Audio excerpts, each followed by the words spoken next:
Hello, everyone. Welcome, welcome. Hi, fellow travelers. Welcome, any first timers tonight. We're glad you're here. And just want to introduce, in case there is some first timers, who we are and what we're doing. This is Connecting for Recovery. And um, we meet every Thursday night, 7 p.m., either if I have to record or hopefully I'm here in person. And we follow a different definition of recovery, not just in CFR, Connecting for Recovery, but also in my team. And culturally, the definition of recovery is typically thought of as abstinence from substances. And as it absolutely does include that, it also includes just working towards our truest and highest self. As a culture, we numb and medicate. So just because you can't see my number or my medicator doesn't mean I'm not doing it. And it absolutely gets in the way of me and me. So this support group is something I started back at the beginning of COVID. Been going strong 4 years now, and I love it. Guidelines, if they haven't already been shared, will be shared. And I invite, if you guys are open to it, to put your name, your phone number, and your email in the chat. There's a lot of wisdom in this room and a lot of things that are generously shared. So even if you don't identify with a specific 12-step program or specific recovery, sometimes it's helpful to have a number that you can text or an email of a fellow traveler that's done this before. So yeah, just encouragement. You don't have to, it's just an invite.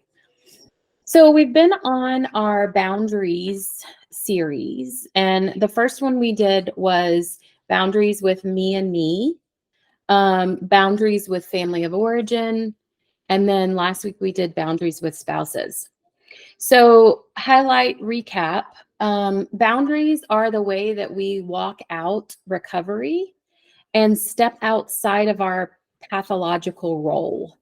So in family systems, from our backstory, typically we play a role that supports pathology because the intention of it is to stabilize. Codependency's intention is to restabilize a family system. And what makes it unhealthy is that it's never repaired. It's never reinstated so that it's healthy rather than just stabilization. So if codependency is a new term for you, that's okay. That's what you're here for. It's what we talk about. And boundaries are the way that we show up differently in relationship, not just with others, but we show up differently with ourselves. So when I did boundaries with me and me, it was helping us to identify how I have relationships with people, places, things in my life, food, work, friends, my pets. I show up relationally in all of those dynamics. And sometimes it's a lot and it's all, and sometimes it's scarce and it's nothing. And so that polarization that we talk about, polarized thinking, is the mentality of surviving trauma. At the Healing Collective, we believe that numbing and medicating is rooted in trauma.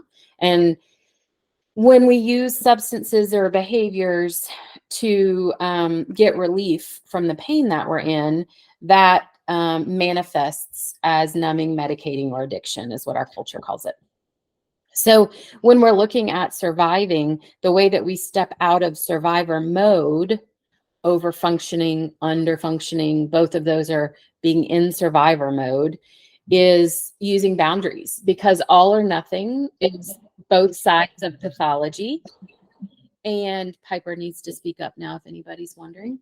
The black or white, all or nothing doesn't get me unstuck. It's actually what keeps me stuck. So I'm raised this way, and I think I'm going to do the total opposite and swing to the other end of the spectrum or the pendulum. And what we notice is that mentality, that surviving is what's still passed down, even though it may no longer look like alcohol. Maybe grandpa was alcohol and dad was work. But looking at numbing and medicating as a form of surviving trauma that's stored in our body, and being able to recognize that those are the behaviors through boundaries that we need to change in order to feel to heal. So the topic that I wanted to talk about tonight is, I was going to say finish up our series on boundaries, but I don't think boundaries could ever be finished. So I wanted to talk tonight about all the people that aren't in recovery. Like, how do we use boundaries with people that may or may not have recovery language, may or may not have any boundaries? Maybe they're boundaryless, and kind of how that could be inclusive of really anyone. I know there was a request to talk more about siblings, and I also wanted to talk about peers, whether that's friends or acquaintances, colleagues, maybe a work boss or a work friend, a work acquaintance. But looking at these different relationships and the different dynamics that maybe bring up something in your body that you're not always cognitively aware of. You just know that it doesn't feel good. What I remind people of recovery is, once you go recovery, you don't go back. Pretty sure that's an AA saying. But what it means is, once my body experiences some level of peace, it becomes intolerant of the chaos. And that's a good thing. Being able to look at these different types of relationships and how do I show up differently? How do I not walk out that role of chief enabler or mascot or hero? Because until I repair or heal, I fulfill that role in multiple relationships, like also at work, not just in family of origin. So if you're an overfunctioner, an overproducer, somebody that obsesses over numbers or really needs to do well, score well, identifies as a perfectionist or a hero, that's going to be how you show up in most of your relationships. And taking a step back from that and just being curious, no judgment, not about blame and fault, just about fact. That role served a purpose and kept me safe in that time. So for me personally, my dad got really sick. He was really sick for most of my life with trauma and numbing and medicating, but he got really sick the last 2 years before he died. And I grew up on a farm, and I was also working full time, and I was also going to college full time. And when my mom finally got the courage to leave my dad because he was so sick with his addictions, the farm really kind of lost itself. And so I stepped into the hero role by taking care of animals, mending fences, taking care of tractors, making sure my dad was eating. What you notice about those roles is they weren't my responsibility. I didn't live there. And what happens when chaos or pathology takes over is the roles within a family system are meant to recreate homeostasis. They're not meant to be permanent. And that's what makes it dysfunctional. So my dad passes, and I moved back home with my mom because we lived on a 20-acre farm, and continued to walk out all the physical duties of a farm while I worked full-time and went to school full-time. So staying in that role of hero for about 2 years after he passed meant I was living my pathology. I was numbing and medicating on a daily basis, didn't have much of an identity, had no friends, wasn't having any fun, didn't even know how to have fun, much less date. And really stuck in my grief. And so the boundaries that I needed at that point in time from my ACA program was to learn that my mom nor my dad's pathology was my responsibility or the consequences of it. My responsibility was my recovery and figuring out how to get unstuck, how to color myself in, and how to use boundaries with people that I felt like would pull me back into the pathology. So those people in my life were my siblings, because at the time they were as sick as I was. So the boundaries, what it looks like is making sure that I'm not functioning in the all or nothing, making sure I'm functioning in the gray area, making sure that no relationship comes at a sacrifice of me. I don't give up anything of me for a relationship. Relationship with food, relationship with exercise, relationship with partner, with sibling. And that I'm also listening to my body, because so often when it comes to siblings or family of origin or friends that we've had in our life a really long time, our relationship is based on the trauma. There's a trauma bonding that happens. And when I stay in that relationship in the same way, I keep walking out that role. So I'm going to have to use some boundaries and create a different dynamic in that relationship. And if I want to be in that relationship, notice that key word is want, not need. If I want to be in a relationship with my siblings, then I put forth effort that feels safe to me to have some type of relationship that I want to have. That might look like sending a Christmas card once a year. That doesn't mean that I need to have dinner with them every Sunday.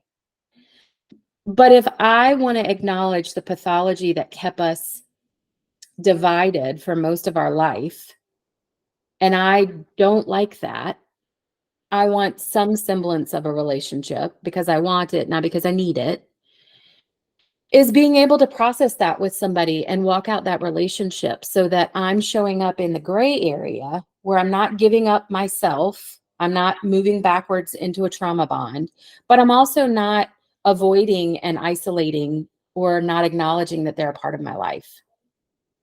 And the other component of this when it comes to bosses or colleagues is just recognizing that my role shows up there.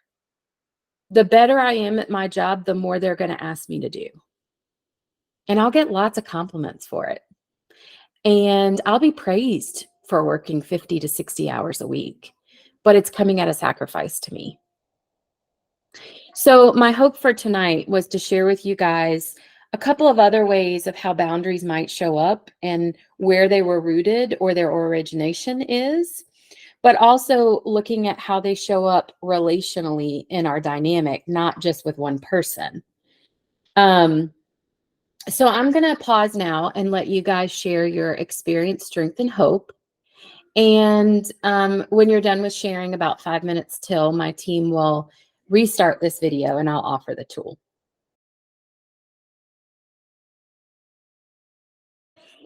Okay, so I really hate that I'm not here tonight. I really love the shares. I love how it feeds my own recovery. And I want to speak into a tool that you guys can use with boundaries. And this tool can be used with any relationship. It can be used with food, with a person. It can be used with family of origin, with a boss. The first boundary that I want to offer is between me and me. And when I'm asked something, I want to create a division or a separation, meaning I don't want to respond in the moment. I want to say something like, thank you for asking me. I'll think about that. Can I let you know tomorrow? Because I'm impulsive and I'm a recovering codependent. And if I think I can get some kudos, some awards, or some points by doing it, genetically at a cellular level, I just say yes. However, when I create a degree of separation and I actually give myself time to think about it and consider the consequences that it has on me, or if I even want to do it, or maybe even if it's my job, it also lets me to connect with a safe person so that if I need active processing and hearing it out loud, I can do that too. So the first boundary that I want to offer is creating a degree of separation with food, with exercise, anything that there's this impulsive need to do something with, create a degree of separation. The second thing is creating an action for me to figure out how I feel about it or what it looks like. And I use the number scale for that. The 1 is nothing and the 10 is everything.